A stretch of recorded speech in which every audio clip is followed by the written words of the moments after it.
Daí pessoal, vamos aprender agora a criar um sprite. Um sprite é um conjunto de tiles dentro de uma pequena grade com dimensões máximas de 4x4 tiles. Um sprite é usado geralmente para criar um personagem, mas pode ser também parte de um cenário. A diferença do sprite para um desenho feito com o Drawtile é que ele pode ser controlado diretamente pelo jogador. E por esse motivo a sua grade de tiles é independente da grade onde os comandos de desenho trabalham, para que ele possa se movimentar na tela.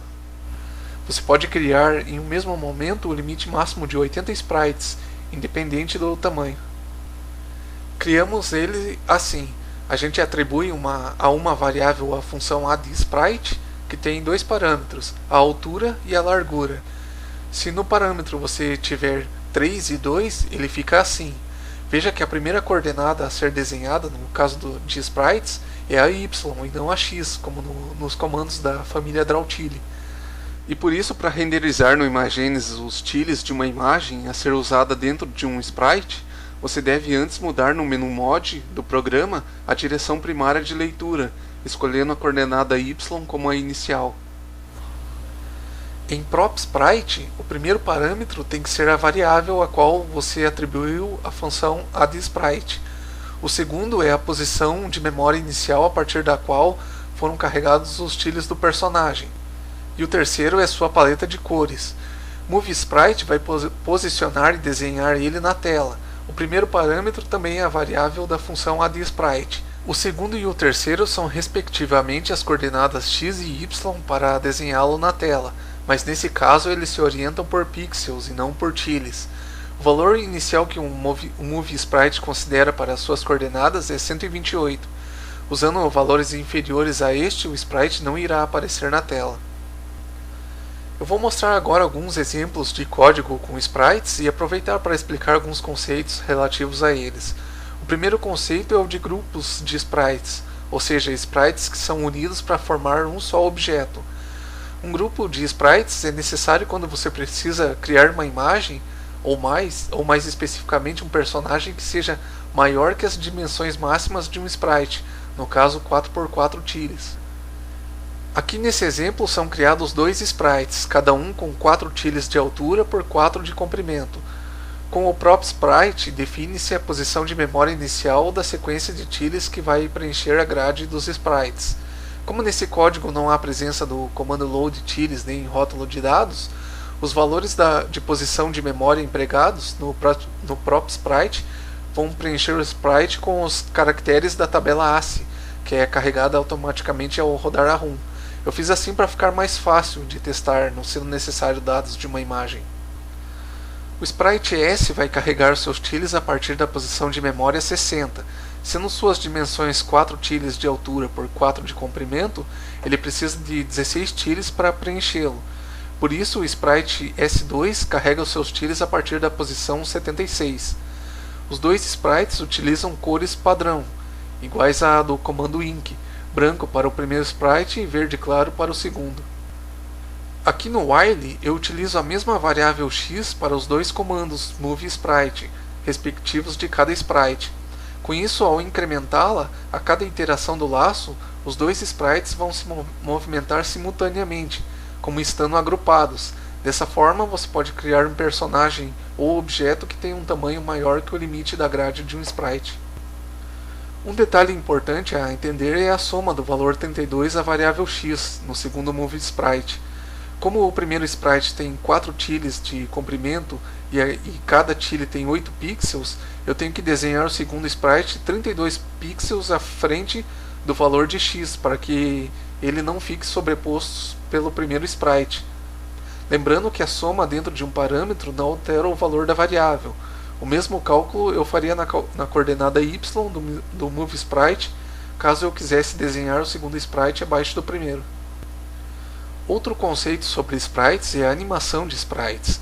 Existem movimentos que um personagem faz que utilizam apenas uma única imagem, como olhar para cima, baixar, virar, e outros que necessitam mais de uma imagem, ou mais de um quadro para simular movimento. Esses quadros são exibidos alternadamente um a um por um período de tempo para criar a animação.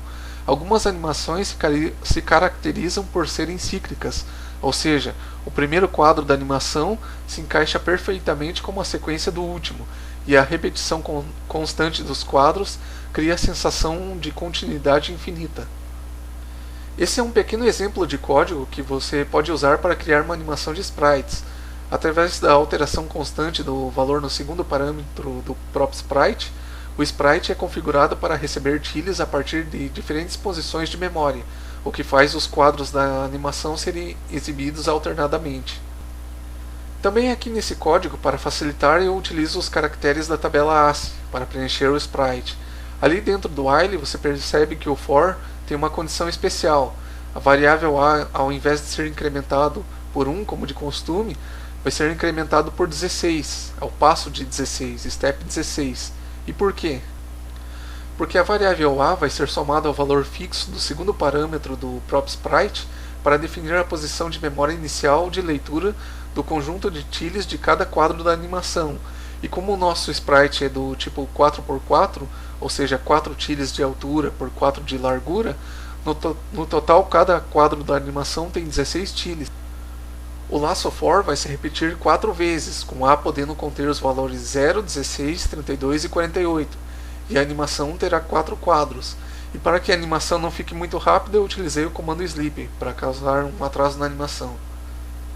Ao fazer animações de sprites em um código mais avançado, você vai perceber que o uso do sleep causa um inconveniente. Além dele criar um atraso necessário na animação, ele cria também um atraso na execução do restante do código, o que provavelmente você não vai querer. Por isso, você pode utilizar esse outro exemplo de código, que também faz uma animação com sprite. Aqui a variável a vai sendo incrementada e a cada vez que o resto de sua divisão por 5000 for zero, um novo quadro da animação é exibido. Veja que ali no if a porcentagem indica que será feita a verificação do resto da divisão, da variável pelo valor.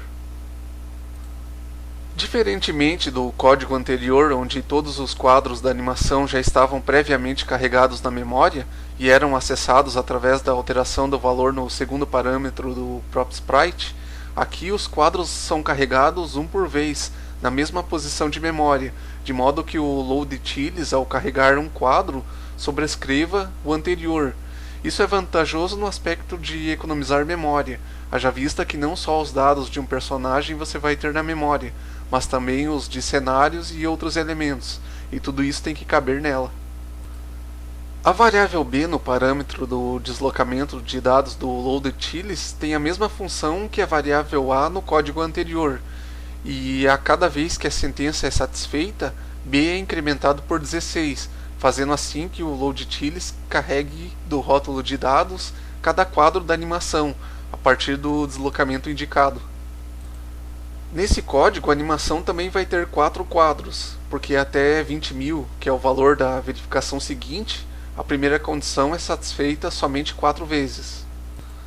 Quando A for 20.000, ela será redefinida como 1 e não 0, porque 0 dividido por 5.000 é igual a 0, e se assim fosse, a sentença seria satisfeita uma vez a mais do que 4, e fora do tempo programado, causando um errinho na animação.